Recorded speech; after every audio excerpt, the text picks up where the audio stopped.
আল্লাহ রাব্বুল আলামিন বলেন, প্রথম আসমানে ওই দিন আসার পরে আমি ডাক দিতে থাকি। এটা ইকরামা রাদিয়াল্লাহু তাআলা আনহু থেকে বর্ণিত বাইহাকী শরীফের হাদিস 5342 নম্বরে পাবেন। তিনি বলেন, বিশ্বনবী জানিয়েছেন আজকের এই গুরুত্বপূর্ণ রজনীতে পৃথিবীর সবাইকে আল্লাহ ক্ষমা করে দেবে, শুধু দুই প্রকার মানুষ বাদ দিয়ে। এক নম্বরে যারা মুশরিক। এক নম্বরে, তার মানে এই আয়াত থেকে হাদিস থেকে বোঝা যায় তামাম দুনিয়ায় মুসলমান আমরা আছি মাত্র 210 কোটি। বাকি যা আছে ডাইরেক্ট ইনডাইরেক্ট ওরা কিন্তু মুশরিক। ইহুদিরা মুশরিক, খ্রিস্টানরা মুশরিক, হিন্দুরা তো মুশরিক, বৌদ্ধরাও মুশরিক।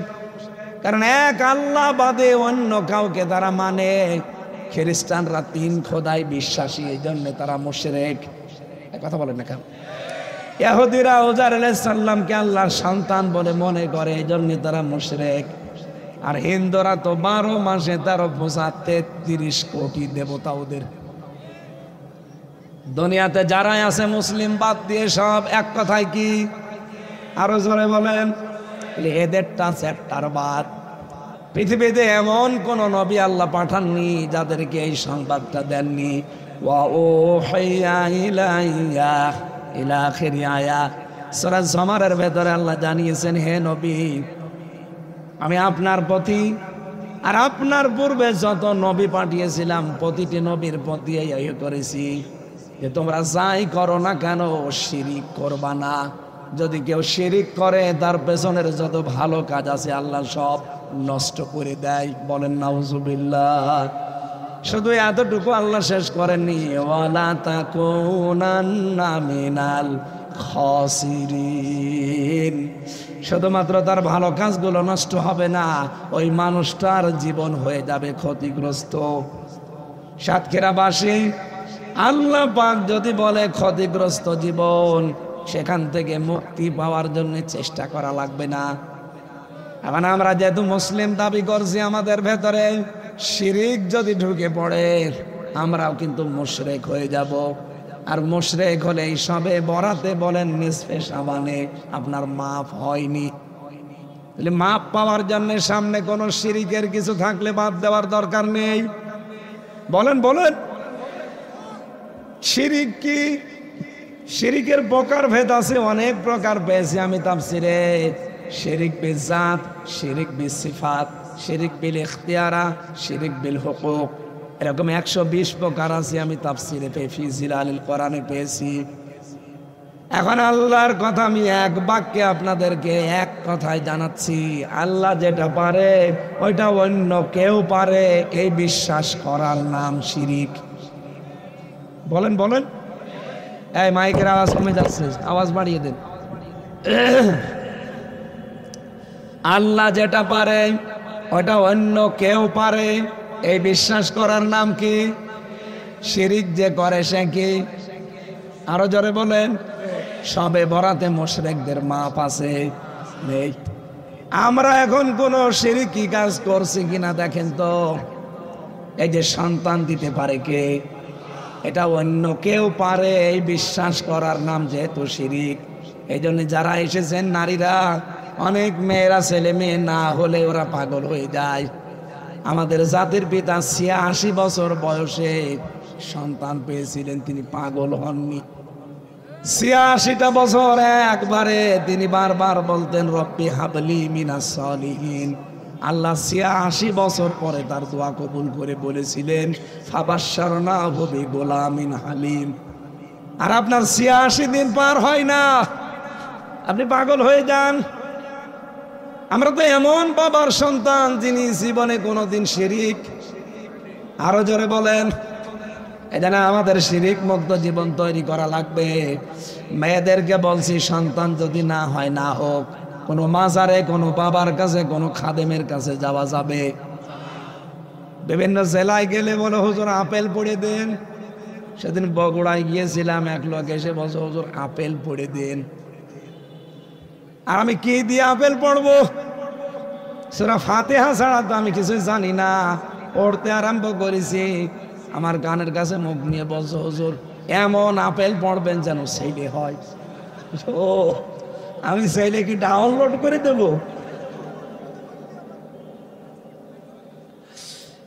ও বলছে আমার 3টা মেয়ে আছে, এই জন্য আমি মেয়ে আর চাই না, এবার ছেলে চাই।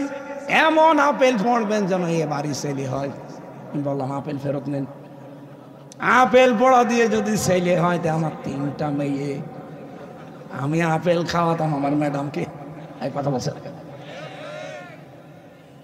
সন্তান কোন আপেলে কোন পীর বাবাই দিতে পারে, কোন তাবিজ কবজে পারে, কোন কবিরাজে পারে? সব মিথ্যা কথা। এই পৃথিবীতে সন্তান দেওয়ার একচ্ছত্র মালিকানা কার?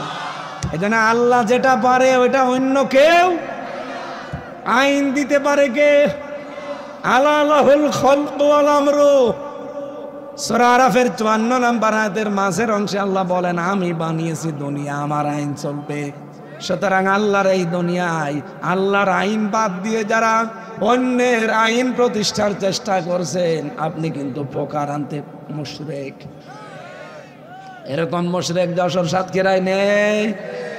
আরে ভাই, এটা আমার বিভাগ, আমি খুলনা বিভাগের সন্তান। আমার বাড়ি কুষ্টিয়া, তাতে কি? যশোর, খুলনা, সাতক্ষীরায় আসলে মনে হয় আমি মায়ের পেটের ভেতরে আছি। হ্যাঁ, এই দেশ থেকে যখন অন্য দেশে যায় তখন মনে হয় যে একটু বাইরের গ্রামে গিয়েছি। তাছাড়া এই যশোর, ঝিনাইদহ, সাতক্ষীরা আমার ভাত বাড়ির মতো। আপনারা যেহেতু এই জেলার এই বিভাগের সন্তান, আমি একটু মায়া মহাব্বত আপনাদের প্রতি আমার বেশি আছে। আমি চাই না আপনি জাহান্নামী হয়ে যান। আমি কোরআনের চোখ লাগিয়ে দেখতে পাচ্ছি আপনি শিরিক করছেন। সুতরাং এই মুহূর্তে সিদ্ধান্ত নেন, নাইতে শুধু সবে বরত না, সামনে সবে বদরও আপনি মাপ পাবেন না। কারণ মুশরিককে আল্লাহ ক্ষমা করেন।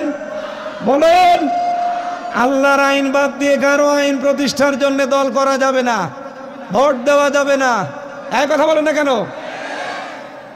এই জন্য ডক্টর মোহাম্মদ কামাল, ডক্টর কামাল, তার বানানো এই সংবিধান আজ 54 বছর চলছে, কিছুই হয়নি।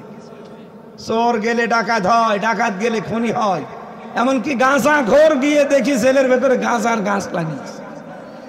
আমার সাথে একজন ছিল গাঁজা খাও, ও দেখলাম গাঁজার গাছ লাগিয়েছে টবের উপরে। জেলার তো হিন্দু, ডাক দিয়ে বলছে, এই বেটাই তুই গাঁজার গাছ লাগালি, গাঁজার বীজ পেলি কোথায়? বলছে, স্যার আমি ওই যে আদালতে হাজিরা দিতে গিয়েছিলাম, আর আমার তো শুভাকাঙ্ক্ষী আছে বাইরে, তারা আসার সময় কিছু বীজ দিয়েছিল টোপলা করে। এটা মুখের এই জায়গায় নিয়েছি যেন মেশিনে ধরা না পড়ে। ভেতরে এসে এই যে টবের উপরে গাঁজার গাছ লাগিয়ে দিয়েছি, 2 মাসে দেখেন কত বড় হয়েছে। জেলার ওরে বলছে, শয়তান, তোরে পুলিশে গাঁজা খাওয়ার কারণে জেলে দিল, আর তোরে আমি রাখলাম ফাঁসির এই কন্ডেম সেলের ভেতরে, এর ভেতরে তুই গাঁজা গাছ লাগিয়েছিস, তোরে তো এখন স্বর্গে দেওয়া লাগবে। তো হিন্দু মানুষ, তোরে স্বর্গে দেওয়া লাগবে। ডক্টর কামালের এই বানানো সংবিধান দিয়ে গাঁজা খোর আরো গাঁজা বেশি খায়, চোর গেলে আরো ডাকাত হয়, ডাকাত গেলে খনি হয়। এক কথা বলেন না কেন? আল্লাহ রাব্বুল আলামিন সামনে যে মাস রমজান, এই মাসে একটা কিতাব দিয়েছেন, তার নাম ফুরকান। কোরআনের নাম কি? 55টা নামের ভেতরে এটা একটা নাম, ফুরকান। ফুরকান মানে সংবিধান। 77টা আয়াত আছে সূরা ফুরকানে, 73টা ধারা আছে। বাংলাদেশ যে সংস্কার চলছে, আমরা চাই এই পুরাতন 17 বার পরিবর্তন করা সংবিধান বাদ দিয়ে দেন। আল্লাহর এই কোরআনের 73টা ধারা দিয়ে সংবিধান বাংলাদেশে প্রণয়ন করেন। 41 সাল লাগবে না, 41 দিনে দেশ চোর মুক্ত হবে ইনশাআল্লাহ। এটা আমরা চাই কিনা বলেন তো? সুতরাং শিরিক যারা করে আমরা তাদের সাথে নেই। যেহেতু আল্লাহ বানিয়েছেন দুনিয়া, আল্লাহর আইন চলবে, আর এটা আমরা করি ইবাদত মনে করি। এই কথা বলেন না কেন? এই ইবাদতকে অনেকে হাসি ঠাট্টা করে উড়িয়ে দেয়, বলে দুনিয়ার কাজ, এটা রাজনীতি, এটা ধর্ম, ব্যবসা। কে বলেছে আপনাকে? যার ভেতরে ক্ষমতার লোভ আছে, কেউ যদি পাওয়ার চায় তাকে ভোট দেবেন না। আমি পাওয়ার চাই এই কারণে, আমার কোনো উদ্দেশ্য না, আমি চাই এটা সংসদে নিয়ে যেতে। হযরতে ইউসুফ নবী এটা চেয়েছিলেন, ক্বালা জাআলনি আলা খাযাইনিল আরদি ইন্নী হাফিজুন আলীম। তিনি বলেছিলেন, আমাকে খাদ্য মন্ত্রণালয়ের দায়িত্ব দেন, আমি সংরক্ষণ করতে পারবো। সুতরাং এই দেশে সংরক্ষণের দায়িত্ব দিলে যে সংরক্ষিত থাকবে তার প্রমাণ মাওলানা মতিয়ার রহমান নিজামী, শহীদ আলী হাসান মুজাহিদ। এই কথা বলেন না কেন? প্রমাণ যখন পেয়েই গেছেন এখন আর কিসের চিন্তা? সুতরাং সামনে কোনো চিন্তা ভাবনা করার দরকার নেই। এই মতিয়ার রহমান নিজামী, আলী হাসান মুজাহিদের মতো মানুষ আমরা 151 জন এই দেশে দেখতে চাই, যারা মন্ত্রণালয় চালানোর পরে 26 টাকা আরো ফেরত দেবে। এই কথা বলেন না কেন? আর আমরা এমন মানুষ পেলাম, খাদ্য মন্ত্রণালয়ের দায়িত্ব যারা ছিল, কামরুল টাক, এই শয়তানের বাচ্চা শয়তান গম নিয়ে কেলেঙ্কারি করেছে। ভূমি মন্ত্রণালয়ের দায়িত্ব যারা দিয়েছে 620টা বাড়ি বানিয়েছে শয়তান। আরে ভাই, জাতীয় নেতা যারা, তাদের গ্রামে একটা আর ঢাকায় থাকার মতো একটা বাড়ি হলেই তো হয়। তাও তো সরকার আপনাকে একটা বাড়ি দেয়, আবার কেন 620টা বাড়ি বানানো লাগবে? বাড়ি যদি বেশি লাগে তো মাওলানা মতিয়ার রহমান নিজামীর বাড়ির দিকে তাকান, এখনো পর্যন্ত চারিদিকে মাটির দেওয়ালের উপরে টিন। 2টা মন্ত্রণালয় চালিয়েছে কয়েকবারের এমপি, আর আপনি এমপির, প্রধানমন্ত্রীর পিএস আপনার 4,500 কোটি টাকার মালিক। দাঁত মুখ খুলে ফেলা দরকার সাথে। এই জন্য কোনো চিন্তা নেই, কোনো ভাবনা নেই। সামনে আমাদের বিশ্বাস যে ইসলাম দেশে আসবে। যেহেতু 6 মাস 9 দিনের ব্যবধানে 15 থেকে 66 হয়ে গেছে, আর 6 মাস যেতে দেন, এদেশে 100 জনের 100 জন মানুষ বলবে যে আমরা ইসলাম চাই। সেই অপেক্ষায় আমরা আছি। এই কথা বলেন না কেন? এজন্য শিরিক আমাদের জীবনে যেন না আসে। 2 নম্বরে যারা হিংসুক, যারা বিদ্বেষ পোষণকারী, তাদেরকে আল্লাহ এই গত রাতে মাফ করেনি। কত বড় হিংসা থাকলে আপনি তাকান, হিংসার বশবর্তী হয়ে একটা দলকে ধ্বংস করে দিয়েছে, একটা দেশকে ধ্বংস করে দিয়েছে, শুধু হিংসা করি। এজন্য আমরা যেন হিংসা মুক্ত অন্তর তৈরি করতে পারি, শিরিক মুক্ত আমল বানাতে পারি। জোরে বলেন আমিন।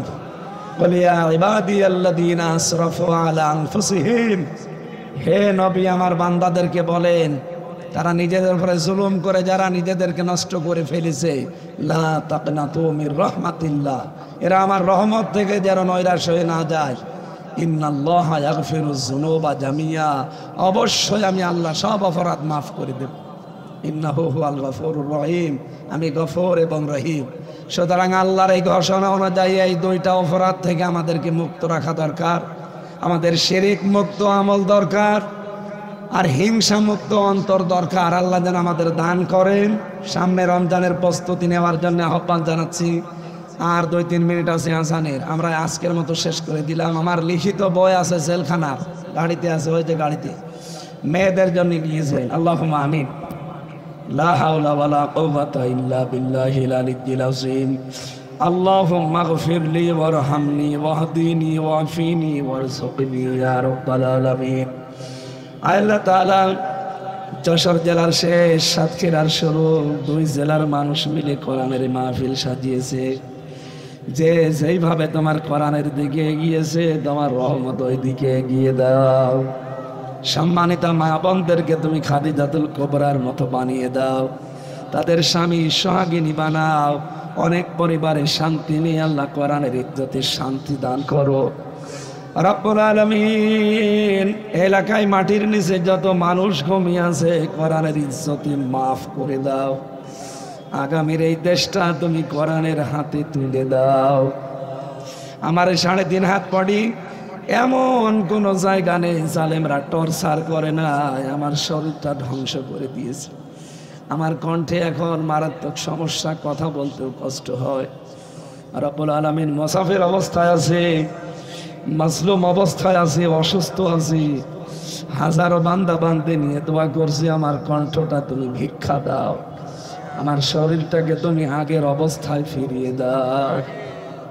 এ মাহফিলের বরেণ্য সদস্য যারা যে যেই নিয়তে কাজ করেছে, আল্লাহ তাদেরকে তুমি কবুল করে দাও। এদেরকে যে মা পেটে নিয়েছে, মায়ের পেট তুমি খাদিজার মতো বানিয়ে দাও। বারাকাল্লাহু লানা ওয়া লাকুম ফিল কোরআনিল আযীম। আলহামদুলিল্লাহি রাব্বিল আলামিন।